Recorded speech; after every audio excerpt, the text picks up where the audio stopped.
Seek, Go, Create podcast. This is Tim Winders, your host. I am a coach for business owners, executives, and leaders. My wife and I consider ourselves nomads. We currently travel, live, and work in our 39-foot RV. In fact, my portion of this podcast is being recorded from the passenger seat of my mobile office. The RV is all behind me. So anyway, I do want to encourage you, make sure you listen to the very end of the podcast. We'll include ways that you can continue the conversation that we start today by connecting with us directly. As always, we have a phenomenal guest for you today. We have Matt Zinman as our guest. It's always cool when I have someone who their last name starts with a letter that means they would stand in the alphabet behind me, being Winders. So we've got a Zinman here, which is cool. Matt is the author of the book Z-isms. We're going to talk a great deal about that. He's a nonprofit founder, wellness advocate, and just an all-around difference maker. Matt, welcome to the Seek, Go, Create podcast. Thank you, Tim. It's great to be with you. Yeah. First of all, before we get going, we're recording this in, I guess, spring-ish, late April of 2020. I just want to ask everybody, how you doing? Is everybody well and all in your family? Hopefully. Yeah. Yeah, that's good. Well, you're talking to me, or you're talking to everybody who's listening? Everybody listening. Yeah. I mean, Right, everybody's good. right. You look healthy. You look good. So safe. All right, good. First question I like to ask, like I said, I think I prepped you for this, Matt. Elevator pitch. We're on an elevator. We've got 10, 15 seconds. I look over and say, hey, what do you do, Matt? What do you do? Well, I am the founder of a nonprofit called the Internship Institute. We work with employers to set up internship programs. And I recently just published a personal development book called Z-isms, Insights to Live By. So being an author is my primary job right now. Excellent. Excellent. And we're going to do a deep dive into that book. I recently finished reading it, in fact, late yesterday, and highlighted it, marked it up, have a lot of questions, and I think they're going to be very appropriate for now. One of the things I guess I want to circle back to, though, and this is kind of from some things I read about you. I mentioned how the family's doing, but I do like to, at this time, maybe just kind of do a touch base. You mentioned in the book your wife, Erica, and how awesome she is, superstar, and spoke highly of her. And then you said something that was kind of cool. You mentioned your teens. I think it was Jake and Greta. Greta, yeah. And you said something about they think outside the box or different things. Something, I can't remember the exact wordings, but tell us about your family before we dig into your book. Sure, thank you. So I think keep me on my toes. Maybe that was, not unlike probably, I'm sure, a lot of parents out there with savvy teenagers. My son Jake is 19, and he just started university, and now he's home with all the other university students with what's going on. My stepdaughter Greta is 15. It was actually just yesterday that my wife and I got engaged. So we sent that picture out, that iconic picture, probably the last time I'm ever going to surprise her as well as I did. So just reminisce about that. And yeah, we're just playing a lot of poker and games and things like that these days, as everyone else makes the same adjustments. Yeah. So y'all are, staying safe. You're staying home.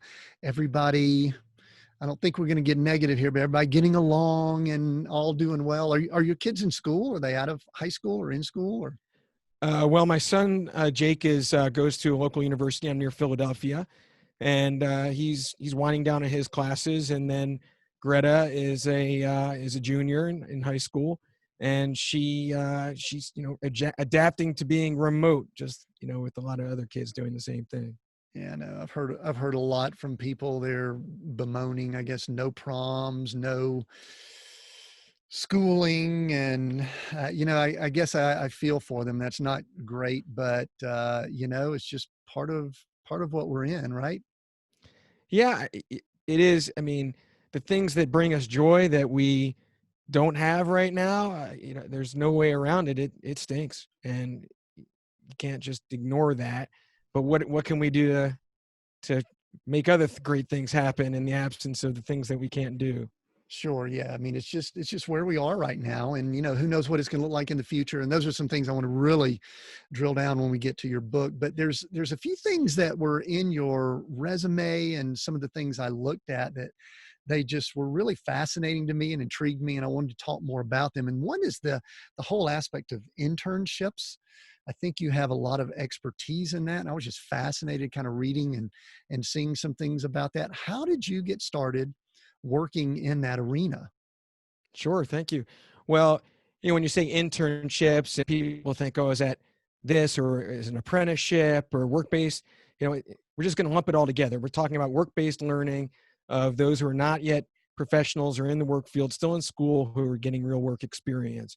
And I did that myself in high school and college, and worked for Warner Brothers Studios. I worked for the Philadelphia Phillies, and then I worked for a public relations agency that ended up leading to my first job. So I very early learned the value of internships, and having that special place in my heart for them. Always went back to the schools and spoke to students at area universities, and then ran internship programs for my employers. And I worked for marketing and PR firms that first phase of my career. And then in 2002, I started my own agency and did that for a few years, and then was looking for something to step into entrepreneurially. And the internship space seemed, quite the frontier. And it really aligned with my experience in working with so many interns, and my passion and my skill set. And I set out in 2005 and started there, and then transitioned into forming the nonprofit, the Internship Institute, in 2007. Yeah, excellent. My father has a background in vocational education. And one of the things that was always, it kind of annoyed us at times, and something he always tried to promote was the aspect of learning a skill while you're involved with, like you said, work-based learning, which there's a lot of people that they do that better than, let's just call it, formal learning in a classroom or whatever. And obviously his were more trades related. And there's a term that he used to use called apprenticeship that is probably a little bit different, but is it related? I guess internship sounds a little more professional. Apprenticeship would be like if I'm working with a plumber or electrician or, a mason Sure. or something like that. What are your, he really wishes we would have more of that in our culture and society. Right. Well, the answer to your question really depends on where you are in the world. If you're over in Europe, an apprenticeship is really very universal. It's part of the education system. Germany, Switzerland probably do it best. And right early in K through 12, by the time they get to 10th grade, it's, do I want to be going to the trades? Do I want to be going into the professional realm? Here in the US, North America in particular, you're right. There's a kind of that separation between apprenticeships being associated with the trades, and there are some very specific requirements around them by trade in order to advance and matriculate someone through that experience. And look, I mean, there's no substitute for experience. There's only certain things you can learn without doing them, and certainly the trades and apprenticeships apply perhaps most to that statement. And it's starting to broaden. Like if you look at categories like uh, cybersecurity, um, coding, things that you might not consider hardcore trades. Those are starting to formulate into apprenticeships. But look, you can go back to Ben Franklin here in the States and the rooting of our apprenticeship culture. You're right. I wish it was more prominent. It's more of an uphill challenge than a downhill one. I love how you keep referencing Philadelphia, man. You keep pulling us back to Oh Philadelphia, yeah, right, Ben right. Franklin and all Of that. Are course. you a native? Are you from Philadelphia originally? I am. I am. Yeah. I've always been in and around the city, lived in the city for some years, went to Temple University, the major urban college, and I'm Philly through and through. Flyers fan. Where do you want me to stop? Where do you want me to stop? Well, yeah. I'm from Atlanta, and there's two things that are kind of cool. I went to Georgia Tech, and I think we just swiped y'all's football coach, Collins. I think we brought him from Temple. Is that correct? Am I getting that right? I'm going to go along with you on this one. If you ask me about ice hockey, I might do Yeah, better. yeah, yeah, yeah. Yeah, but there's another thing that kind of is just in my mind, and this is a horrible image, but I remember years ago, I'm pretty sure it was an Eagles game And because the Philly people are passionate is what seems like. And, we grew up in Atlanta, and we were kind of like, meh, our football team was meh. We got a good baseball team after a period of time, but, and I think I remember it was the Eagles fans that attacked Santa Claus one year. And that's kind of like become legend. Is that blown out of proportion? I mean, did they really attack Santa Claus? I'm going to take the fifth on this one. I think it's probably the best way to go. Some things you just never live down. That would be one of those incidences. I was not there. I will just say that. I had nothing to do with it. Okay. Some people All right, just good. give us all a bad name. What are you going to say? You got to bring it up, don't you? You have to just, you're a I competitive wanted, guy, I can tell. I wanted to go there because one of the things that I love to do, Matt, is I love to dig down and see what defines people when they come out with a great success book like you've done, because I don't think people roll out of bed with that kind of wisdom. And so I think you learn things along the way, good, bad, some might be a little ugly. You observe things around you. So anyway, that's why I'm going there. Speaking of that, it seems as if from reading the book that hockey did have a big impact on you. And I will tell you this, I know nothing about hockey. So just Great. give I us like a that. glimpse. Yeah, give us a glimpse of what I grew up in the South. We didn't even know what ice was, So what kind of impact did hockey have on your, formation, your mindset, and really a lot of who you are right now? Sure. Yeah. I mean, you're right. Remains to this day. Well, a fun fact, I was born on the day the Philadelphia Flyers played their first game, same exact age as the team. So it was destined, right? And back then, in those early years, as I was, 6, 7 years old, that's when they won the cup. It's the last time they won the cup. So it's not really a braggier thing as much as it had an influence on me at the time. And my parents had season tickets, and I wanted to play. And there are a lot of lessons I've learned along the way in one way, shape, or form. And the first one I learned quite early in that first clinic I did, where I could barely stand on my blades. And there were older kids on the ice, and one of them took a slap shot, and we didn't have face cages back in those days. And it curved and found its way and broke my jaw 3 places. And I can more easily say that with pride now, right? But the pride for my poor mom. But the prideful part is that I didn't quit, and that I got back up. It was important to me to continue to play, and it's something that's brought me so much joy, right, through my playing days and friendships in high school and college. And I'm still in beer league now. I still play, so as long as I can lace up the blades, I've got a plan to go to 90, in my 90s, maybe longer. We'll So see. they do. So is it literally called the beer league, or is that just how you guys affectionately refer to it? It's an affectionate, but yeah, no, I have a couple groups of guys that, I play a couple times a week. I'll sub in for some teams, and on the Fridays we, it becomes a social. So I'm missing that right now, I must tell you. A lot of people say that team sports is one of the best training grounds for leadership and, taking action and being accountable and all. I mean, give us some of the lessons. I know there's a number of them you mentioned in the book, and I'm highly recommend people get the book, and we'll include links, and we're going to talk about some specifics in a minute. But really, uh, what are some things you have gained from just being a part of a team sport for now more than a few years, right? Oh yeah. Well, I mean, once you do something like that, and anybody who, with hockey or anything else, or it doesn't even have to be a sport to that degree, but whatever's in your blood, right? That anchor, and for me, that's hockey. And there's just been that common thread of helping me prove myself, and my younger years, and earning respect. And I played in some great experiences I had. I played on Team USA in my late teens, and having that experience, representing the country, and uh, just some of the best times, growing up and doing the trainings up in Canada, and the best experiences of my life. And then even to this day, can point to it as one of the loves of my life. Yeah, that's good. So one of the things I like to ask people is I think we're also defined by maybe some of the things that we experience growing up in that area, which is a really cool part of the country, by the way. I love the history of Philadelphia and just, in many ways, that is the birthplace of our country. And but what were some of the things that you would say were extremely positive about growing up there?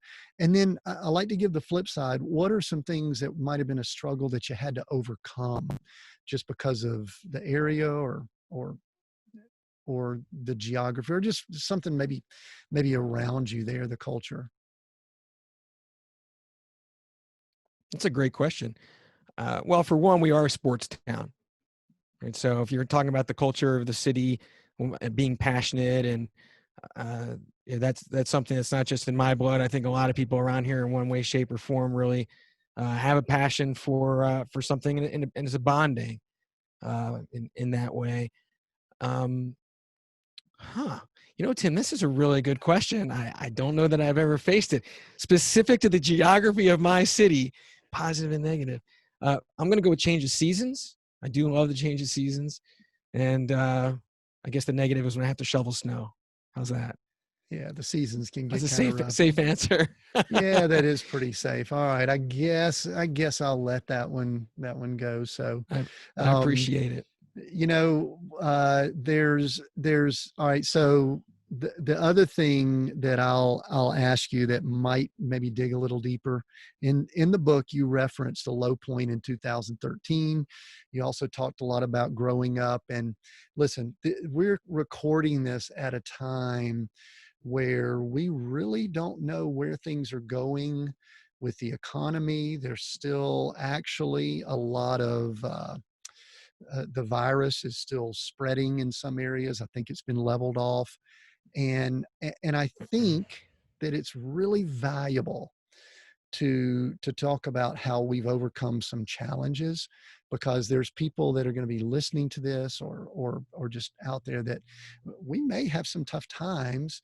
And so I'm going to ask you maybe if to share whatever you're comfortable with. You mentioned it, a low point, and you talk about your parents. In fact, you dedicated the book to, I think, your dad and your mom and your brother David. So what Right. can you share with about that? And then I promise that after that we're going to start going into Z-isms and some specific things that you talk about there. But to me, this is actually probably foundational to the book, some of the things related to this. Right. Well, what are the things that you're referring to certainly have a lot to do with what shapes us. One thing on the personal side, and you started to allude to it, and there is a lot of personal. I thought it was very important to share, a lot of these personal disclosures that I'd never, had been very private, up until just publishing. And one of them is that I've had to contend with depression since my early teens, and it is very relevant right now, and something that I would like to come back and speak to for those listening who are faced with some of the challenges that they're going through. Another was a very tragic event in my early 20s. My mom, she had a routine surgery, and the blood hadn't been screened. It was tainted, and she contracted HIV. And those years with her, and in terms of being a caretaker, and my being the youngest of four, I was really most with my parents at the time.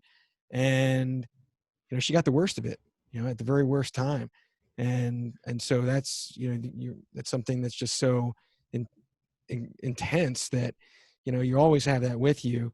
um and my brother David, now later in life, we're talking about leading into 2013 and in 2012, and he he had some surgeries and um, got involved with pain medication, opioids, and he checked out at that point. So these various things, and we didn't get the best gene pool. My parents also suffered from my mom from depression. My dad was bipolar. So there's a lot.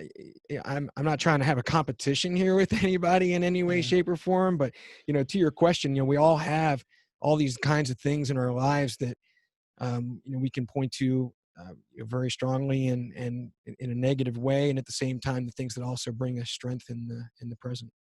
Yeah. Did any of those, I guess, things, is that what drove you to write this book? I mean, one of the things, I'm an author too. I just finished up a novel, and I'm really intrigued with the people that they cross the barrier between really wanting to write a book, which they say around 87% of the people out there really want to write a book, Well, to the much smaller percentage that actually do it. What pushed you over that threshold?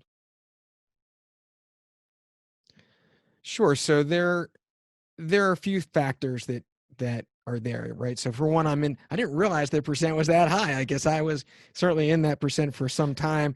I've been wanting to write for about 15 years. I'm a journalism degree. I mean, I've done a lot of writing through my career, so it's not something that's foreign to me. But there are certain concepts that I've I've come to form through life experiences that I feel were important to share. I've had a personal responsibility to, get it in writing and put this all together.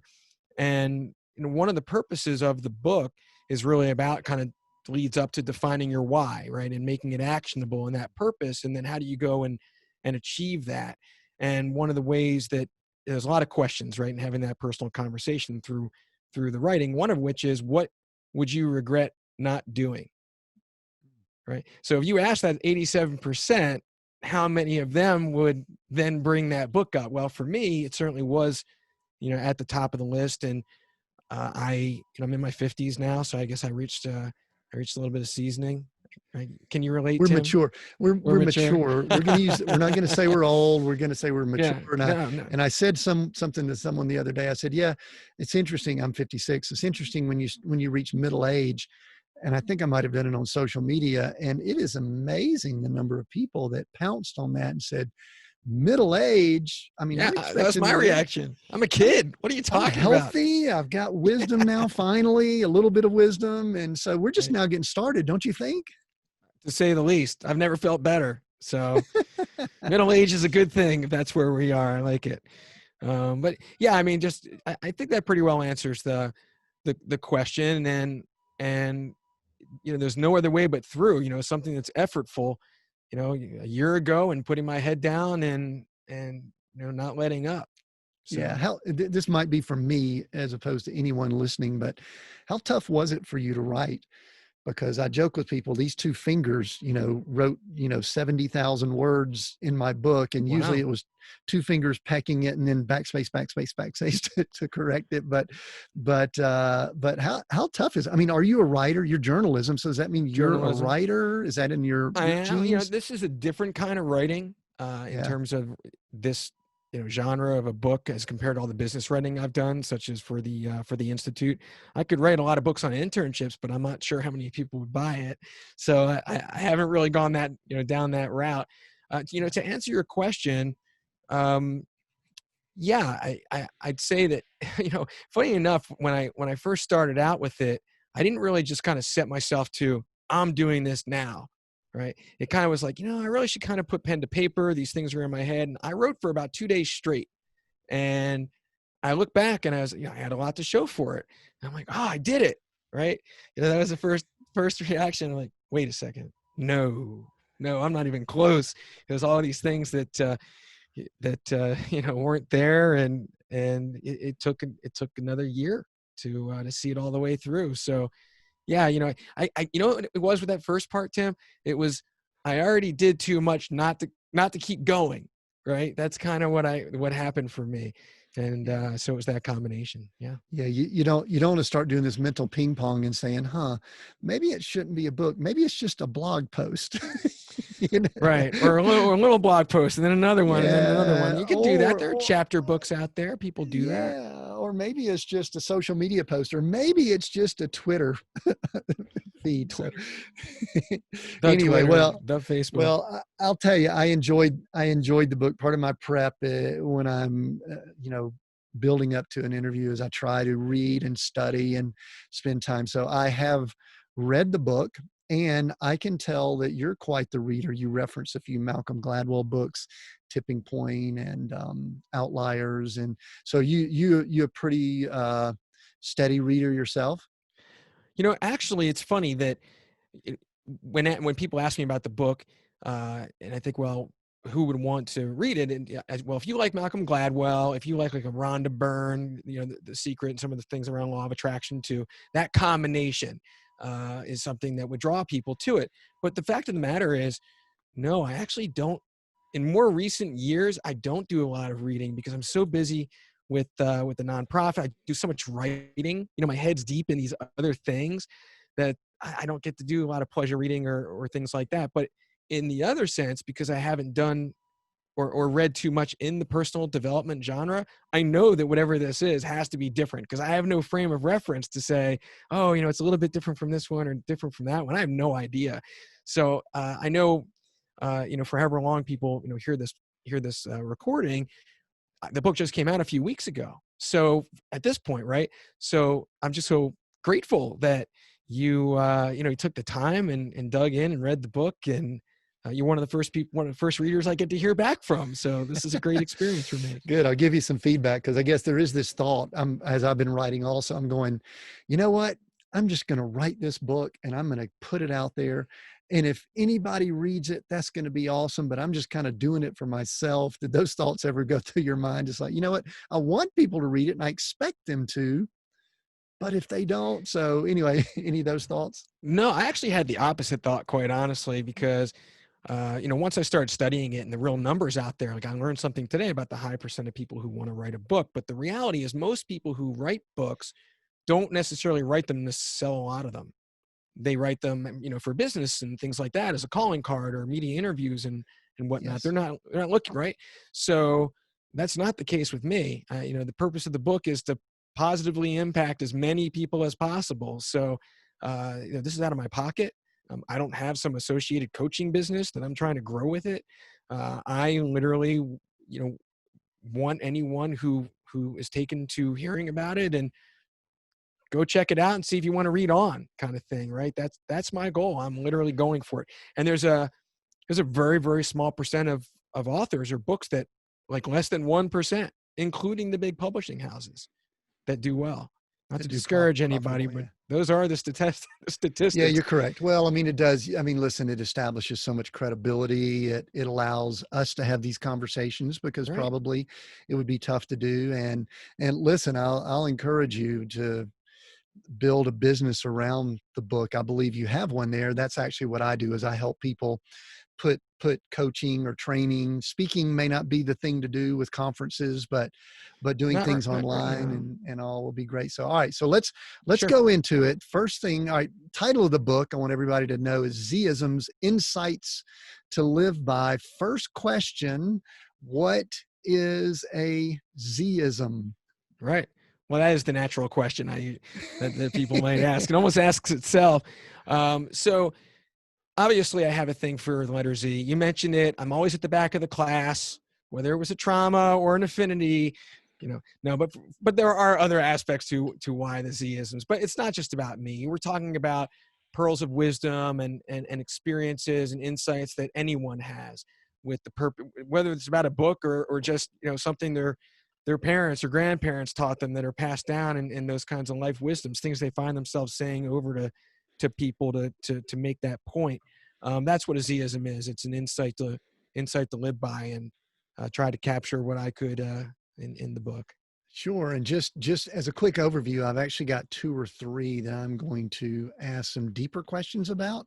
Okay. But give us just an overview of some of the Z-isms that people will experience in the book. I do not actually have the table of contents in front of me, but I've got my notes. So just tell us a little bit about Sure. the Z-isms that people are going to hear about. Sure. I could tell you a little bit about the table of contents. It's right here. It's right here. I would think you could, but You would hope put you on the so. spot. You would hope so. Oh no, what is that? What do I do now? So no, trick question. Yeah, no, thank you, Tim. I when people hear Z-isms or an isms, they think, oh, it's a quip or it's a book of quotes, or no, it's not what it is, right? You've read it. It's a full-fledged book, and certainly it has those kinds of call outs throughout to reinforce the writing. But we're talking about both personal development for, self-discovery, in and around mindfulness.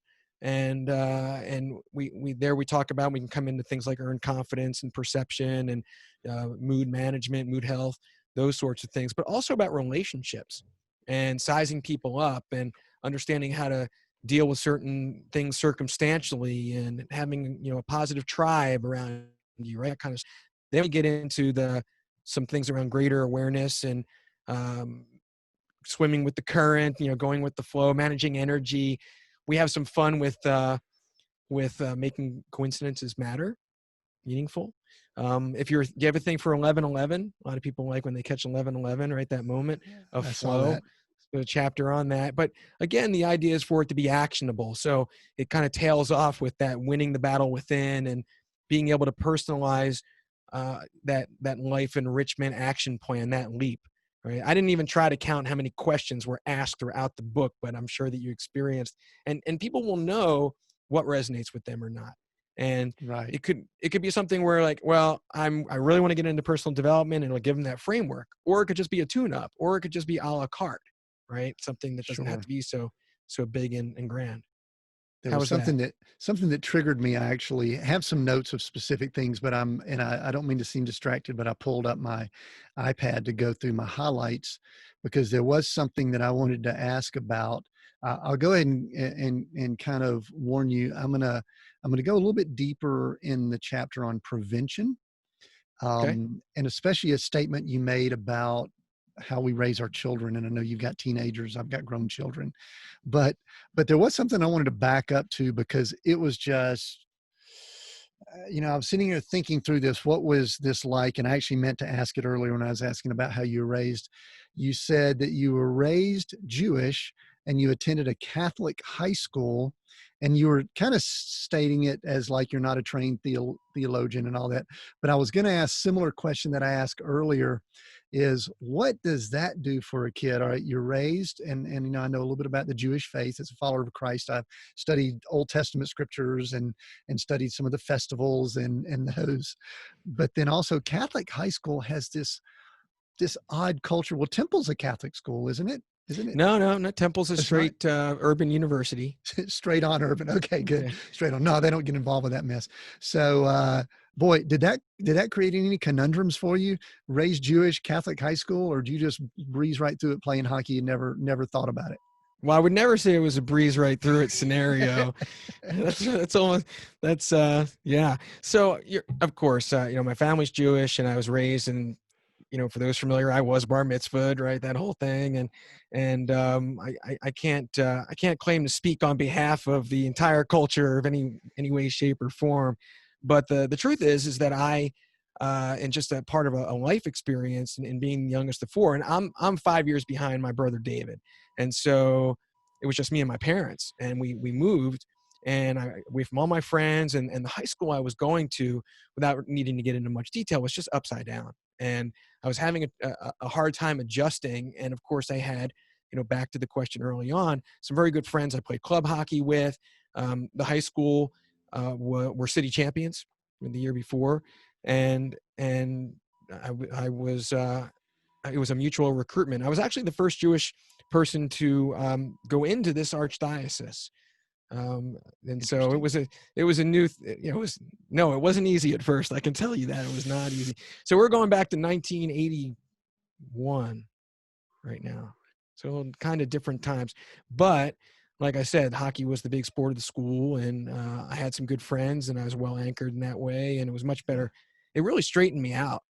I'll tell you, a public school versus that school, that I couldn't be more grateful in terms of the academic adjustment I had to make, and even more some of the discipline. I won't claim to have never gotten any demerits though.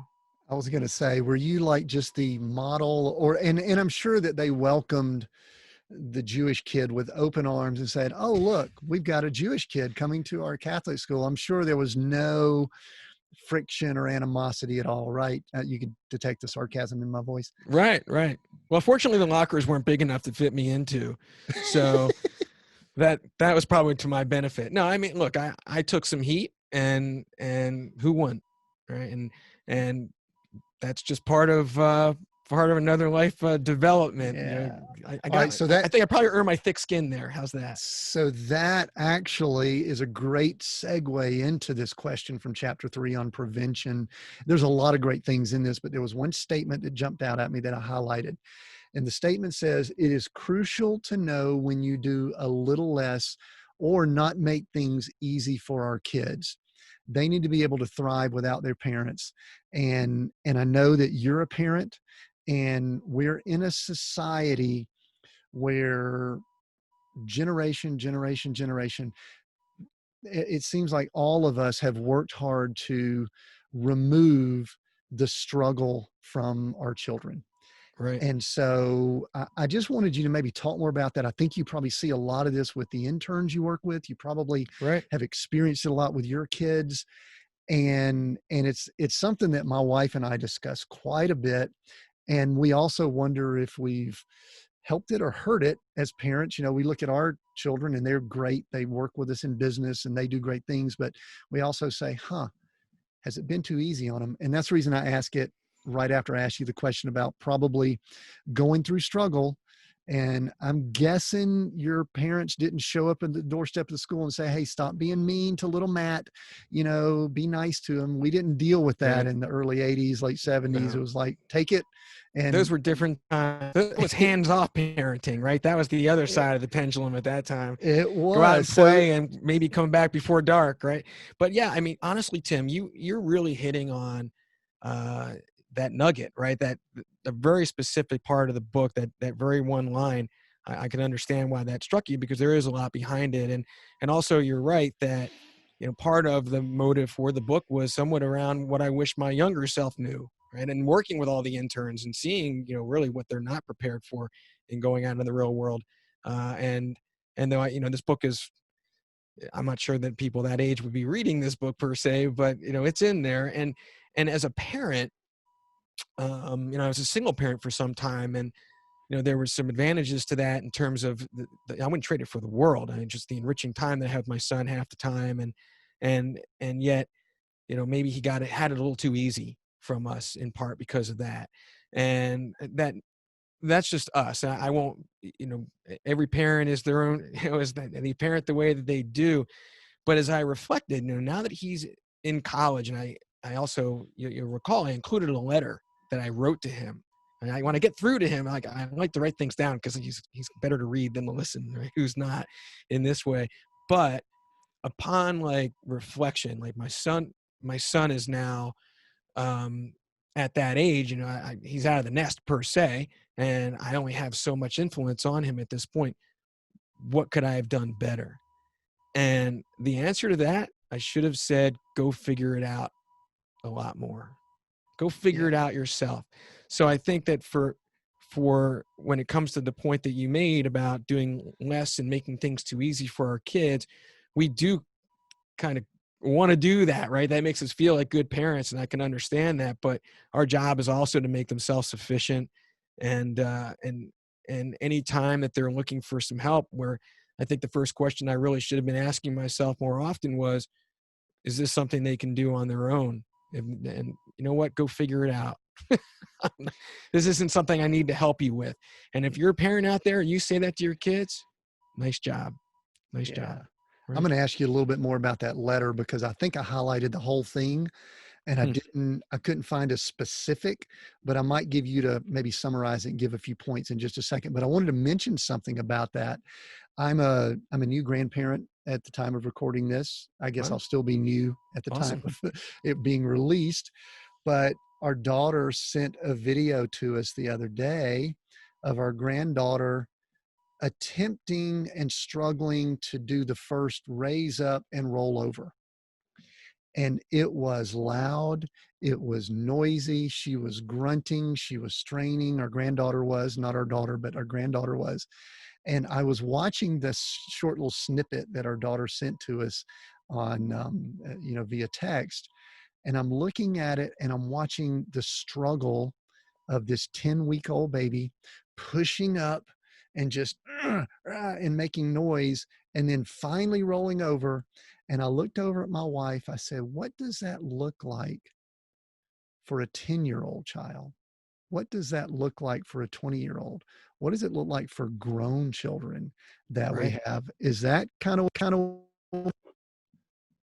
Yeah, that's well said. I'm also glad you clarified that it was your granddaughter and not your daughter when you were no, going over the yeah, description. I felt the need to do Congratulations. that.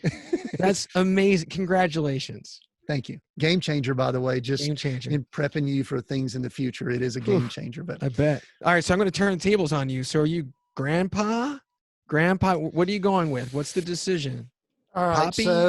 So I was going to be something really cool and hip like T-Dog, Tim T-Dog. All right. But then as we started developing, of course, when they start calling names, it could be who knows what.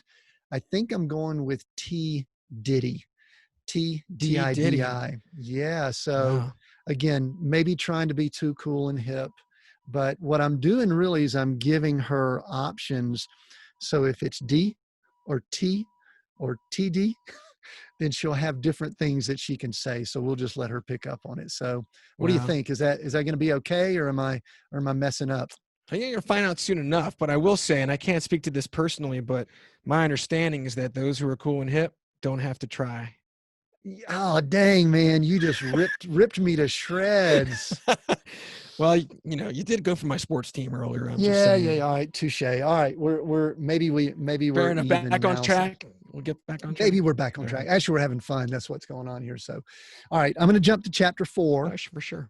There's a statement in chapter 4 that I also think is very societal, that I highlighted, and it's something like you said, something feels real does not make it true.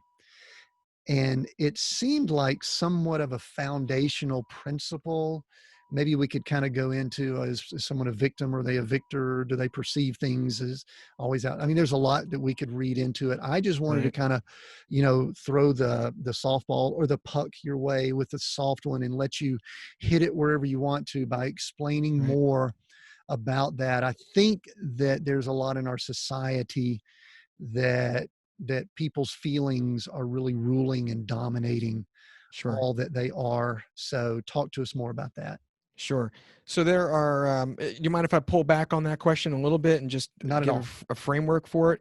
So Not at all. there are what I would just describe broadly as certain filters that we have in terms of our experiences any given moment and engaging with individuals in the world around us. So one of them is earned confidence, which is really very much at the foundation of the book, which essentially says we've been through everything we've been through, and so there's a fairly good chance, which is to say you absolutely will get through everything that there is to come, including what's happening now. So being present instead of having your thought patterns being around worry and anxiety and stress, that's one filter, right? You don't want to be anywhere else but in the right now.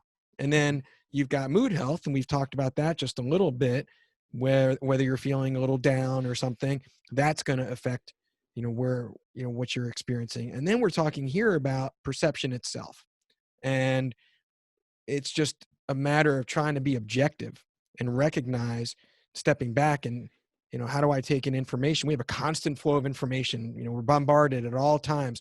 And so how do we know in terms of anything that we experience and that we look to as, oh, that's the truth, when it's really not? It's your interpretation, right? There's no such thing as 100% truth, because our perception, with all that's coming at us all the time, can't possibly do a hard stop, Right. right, on those kinds of things. So it part of that, there are a couple aspects to that, and let's put it a little bit more in the practical side of things. So in a relationship, in a circumstance, even in an argument, and you decide, well, two people think that they're right about something, it doesn't mean that either one of you are wrong, right? So two rights don't make a wrong. We can call that a Z-ism. Is that fair? We'll throw Yeah, that let's out. throw a Okay. Z-ism on that. Good. So, but we also looked at tools. We want to be practical, and so one of the things that was actually a late entry is at the end of that chapter is this perception snapshot. And if I could talk about that for just a minute, Sure. Sure. I think it's really important right now, as a matter of fact, because this is easy enough to visualize as a left column where you really just compartmentalize different aspects of our lives, right? So in the far up top left, you've got, are my basic life needs met? Next, am I healthy? Is my family healthy? How's my, my relationships, on and on, into my finances, into my job. And then to the right, you've got your positive and negative columns. So take a snapshot, just first instinct. If I was going to look at any one of these things right now, would I mark up a positive or negative? So hopefully, straight up, you're going to be in the positive column on having your basic life needs met and that you and yours are healthy. So just stop with that snapshot. Like that's when to be grateful. Right? You're using this as a gratitude exercise, and it's an objectivity exercise, and it's important because it really is hard to lose. It's easy rather to lose sight of how things really are, however you might want to define that. So this is part of that redefining. And then you go down that left column, and then anything that you have in the positive column, just stop and just, what is it about that you made that in the positive column? And then over to the negative, because I don't know hardly anybody who doesn't have anything over in the negative at any given time. And then it's about putting it into perspective with what's happening now with COVID, for example. It's definitely impacting a lot of us in any number of ways. But if you put that in the context of an earned confidence that we've always made it through everything we already have, whatever this is, we're going to make it through this too. Is this the hardest thing we've ever had to go through in our lives? Probably not. Probably not. And so, okay, well, then we're going to make it through this. And how do we make the best of it and turn the difficulty into an opportunity? You look at that right column and you say, is this permanent? How bad is this negative? Can I put it in the positive column tomorrow? Can I reframe how I look at this situation? That really puts things in perspective so that we're not really getting carried away, worrying about things or getting too stressed about things when the reality is probably that things are okay. And you know what? Honestly, Tim, that may not always be the case at any given time for us. There's grief. There's grief for real grief. There's grief over the things that had brought us joy that we can no longer do at this very time. Well, how do you replace that with something else? Like we were talking about, getting on a video call with our friends or having a business meeting with, a beverage of some sort to, in one hand or the other. And we have to find ways to compensate. So I'll stop there. That's kind of where those filters, intersect. Yeah, I'll drag a little bit more out of that because I believe that Matt, thanks for that, because that's the reason I pulled this quote out. And now that you talk about it, it actually relates to what we discussed in chapter 3.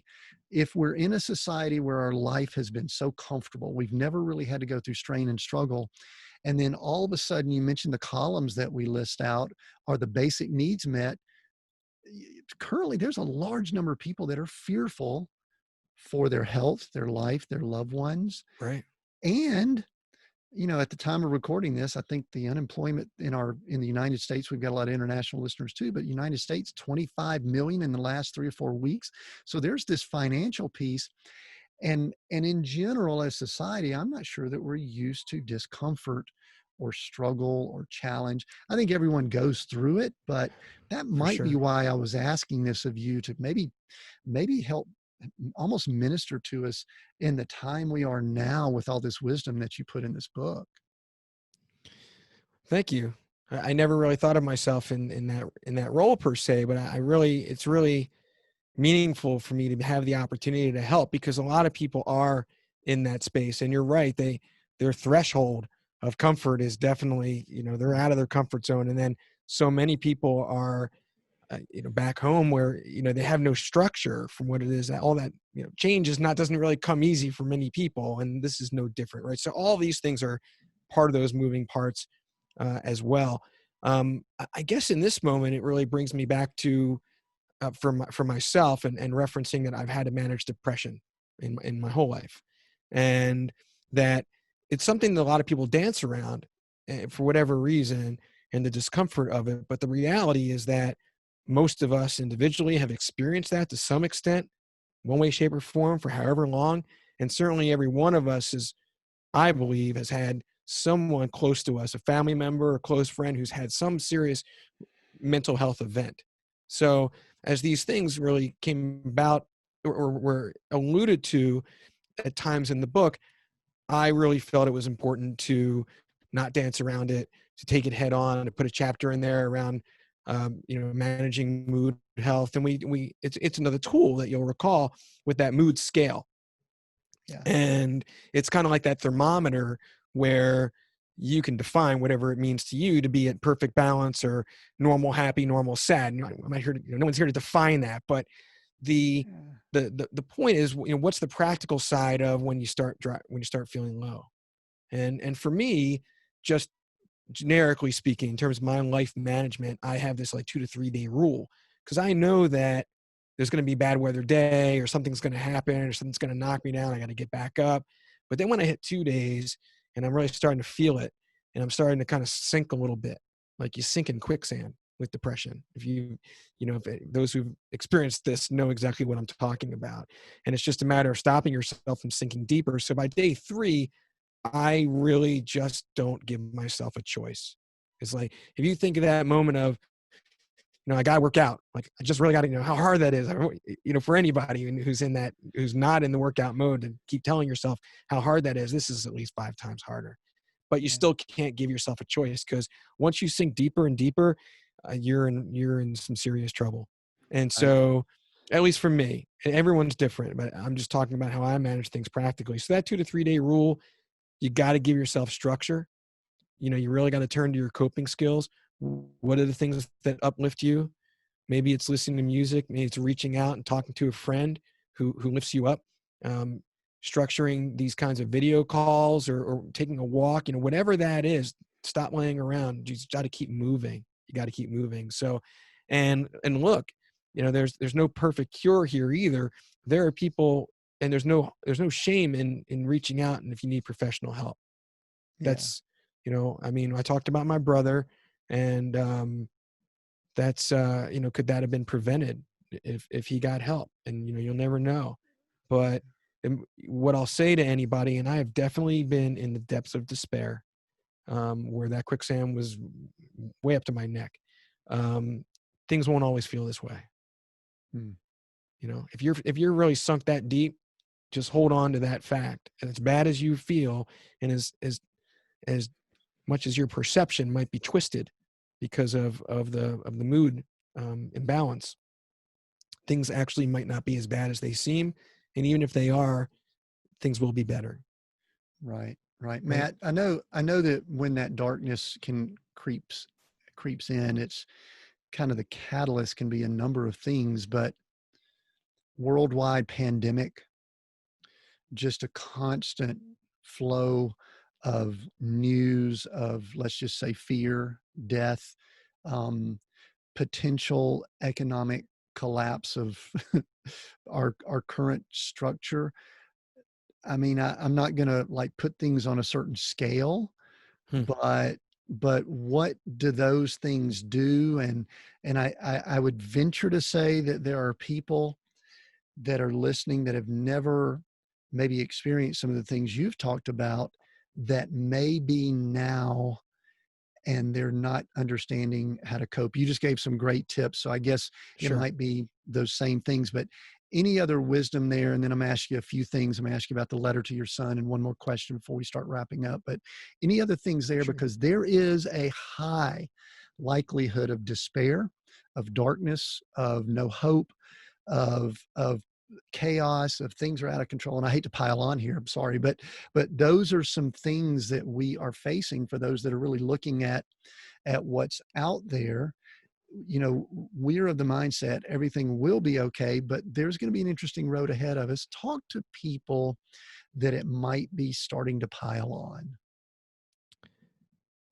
Right. So one thing that I want to refer to broadly, and then come back to, there's that focus on swimming with the current, and the idea, and this is just a matter of trusting your gut and your intuition, that in my experiences in life, that when it's fairly rare, but when you find yourself in a serious circumstance or you're trying to achieve something and you're just in that, like, you're banging your head against the wall, your arms are getting tired, right? Or you're pushing that boulder up the hill and not have it roll back down on you, that sort of thing. You really have to stop and ask yourself what it means to turn around. How do I, or this, look at it another way, right? Is this a door closing on me and I got to look for another one? And so to your question, for people in certain occupations, millions of people without work right now and having to rely on the benefits for, what's possible there, to step back and be realistic about what's happening. And you might be in a profession that might not recover for a longer period of time. And so it just comes down to surviving, right? We're survivors. And how do we be resourceful? And how do we turn that difficulty into the opportunity of, where is that door that can open for me if I feel it, shutting, and start moving in that direction, because that's where the hope is, right? Rather than being idle, find that door to walk toward, whatever that is. And you might not have to walk toward it alone, right? We're not alone, and we can all reach out to people we know, but these are the kinds of things that we should be that I think we'll find some comfort in exploring and some hope in pursuing. Yeah, that's really good. I know in '08 we had multiple companies that we lost after that downturn and eventually became homeless. And one of the things I did poorly was I began disconnecting from people and I isolated myself. Part of it might be shame, part of it other things. And what you just said is powerful. Reach out to people. There's another statement that you mentioned in the book that might relate to this and might be a good place for us to begin wrapping. And then I'm going to ask you about that letter to your son, but it was, what you expect tends to happen. What you expect tends to happen. And I think you even refer to it as almost the underlying theme for the entire book. Talk to Right. us a little bit about that, maybe even make it current too with what we've been discussing. What you expect tends to happen. And then I'm going to ask you about that letter and we're going to wrap up. Sure thing. Thank you. Yeah, I'm really glad you brought that up. It is one of the key underlying points in the book. And, we kind of go from some of the foundation of the practical things that we're talking about and going from mood health and physical health and on and on. And then we're getting up into some of the things around law of attraction. And by any other name, right, you can call this what you will, but what you, in general, I summarize that as what you expect tends to happen. And so, and of course you just said that, but Yeah, in referring, you did. Oh, it sounds familiar.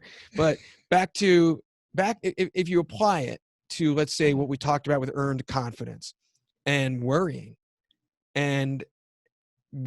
being an expectation of something that you don't want to happen. And then if it's actually true that what you expect tends to happen and you believe that, you're contradicting yourself by worrying, because your worrying literally could be causing the very thing that you don't want to happen. I know that's hard to walk away from because people want to hang on to that worry. It's even worse, Tim, if you're worrying about someone else. If this is true and you're not worried just for yourself, but you're worried about someone else, I don't know. Does that put them in danger? It's a heady topic, and it's one it's not really solvable, but it's one that really does, I think, remind us to just be present and know that we're capable of dealing with what's going on here and now, and just, there's no other way but through a lot of these things. And it is matter of fact, and it's not devoid of emotion and things like that. I'm not trying to eliminate natural emotions, but just recognize that by and large, unless it's a clinical event, worrying and anxiety is really a lot of negativity that's completely unnecessary. And it's, babies are not born worriers, right? Sure. We have to unlearn this trait. And that's what a lot of us have to do. Yeah, and it's interesting, in our family, there's kind of like this long line of worriers. And, there's a scripture. I went to Bible college for a few years, a scripture called "Be anxious for nothing," which fits perfectly with what you're saying. And that is, listen, there is really no value in anxiety, worry, whatever, however you want to term it, even, and this is the tough thing, I think, for the time we're in, even when there's worldwide pandemic, there's economic situations, because there's really only a few things that are within our control right now. a lot of these things that we're looking at are really beyond all of that. And there's only a few things we can control. And you talked about what those are in the book, and which is powerful. I want to, first of all, I'm highly recommending people get the book, but I want to ask you a little bit more about the letter to your son, because I thought that was powerful in so many ways, but it had a lot of points to it. And truthfully, I didn't know which one to drill down on. So I don't know if you want to share some of it with us generally. I don't know if you want to pick a point or two, or just tell us it's in the Sure. book, go get the book, whatever you want to do. I'm going to kind of leave that with you as kind of our last question before we start wrapping up. I could tell you I don't have that memorized, so I'm probably going It's to go in long. the, I'm It's a going to long go letter. in It's the great. general area, right? I would like to just say, if I may, just back up for just one other comment or two about what we're going through right now. And you're right, we just don't have control. We don't have control, but we do have control over the things we have control over. And so we're going to get through this. And then the question is how? That's the control we have. But the bigger question is, if we fast forward, because we are going to get through this, and we get to however long from now, and you want to look back at this time period, how do you want to remember it? Right? Did you turn it to your advantage? Did you have enriching times with your family? Things that wouldn't have happened otherwise? How did you turn difficulties into opportunities? That's some of the foresight that can bring back into the present, that can be hopefully beneficial. So over to the letter to my son. Yeah. So Jake, look, I think a lot of people with kids that age can agree that it's not easy to get them to listen to serious conversation. I think I'm pretty normal in this way. And so one of the things that I do, and I don't do it too often, I do pick my moments, and this was, of course, the golden one, right, is write my son a letter. It's something that he doesn't have to be a good listener. I don't have to worry about what's going through his head. He's got it. If he doesn't get it the first time, he has it as reference. And if nothing else, I did my part, right? And he's going to do what he's going to do. And I think that it does cover a lot of ground, right? He's going off to college. I want him to have a great time, but I don't want him to be the biggest clown in the room. You know, you don't have to prove yourself in those kinds of ways. So sure, I talked about that, but you know, I really came down to kind of, if you highlight everything, you know, I tried to cover it all and be comprehensive, because that was my chance, right? Bring him to his dorm and like, here it is, you know, and I'm just kind of laughing at myself. I did get permission from him to put it in the book, I will say. I was wondering about that. Is there some kind of no, I did legal ask him. thing? No, of course I asked him, and I wouldn't have done it if he said otherwise. But what I came back to, and of everything that anyone could think about saying, what's the one point? What's the one thing that you want to leave behind? So I think that's the right place to go here, is just make smart choices. Just make good decisions. Whatever circumstance you're in, just do that. Right? If there's any one thing I could get through to him, and I still say it to him. So, you know, he's back from school now, so it's a little slightly temporarily less relevant, but still relevant. Make good decisions, make smart choices, right? Yeah, so just trying to be a good dad, Tim. We're not perfect, but we can only do our best. That's true. Well, that's awesome. And so that's a good kind of wrap here, that people, if they want all the details of that letter, which to me was one of the more powerful parts of the book, there's a lot of great stuff, but to me, it really kind of encapsulates a lot of it, encapsulate a lot of the, I guess, the theme, the message of the book. So thanks for sharing that. And I recommend people go get that. How can people connect with you? What are you willing to share? Where can they go get the book? Go ahead right now and just share that verbally. We'll put things in the notes also, but Matt, tell us that. Where can people connect with you?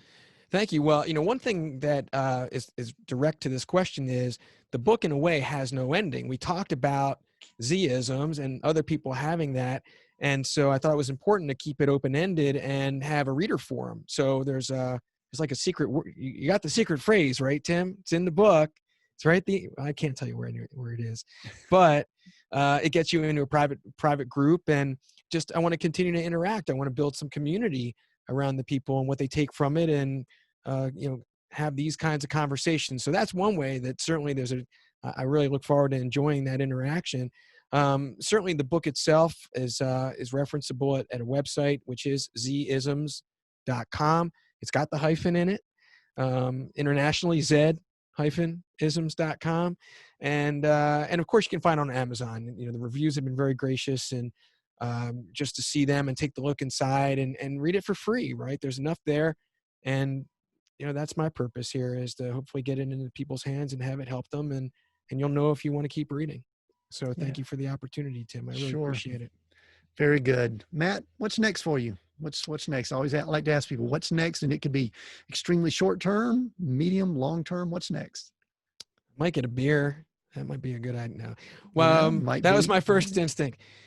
Well, certainly the reader forum is, in terms of the endeavor here around the book, the reader forum is really, I'm looking to see that happen. And then as things unfold, I do think I want to get into some motivational speaking. I don't know what that is or how it's going to happen.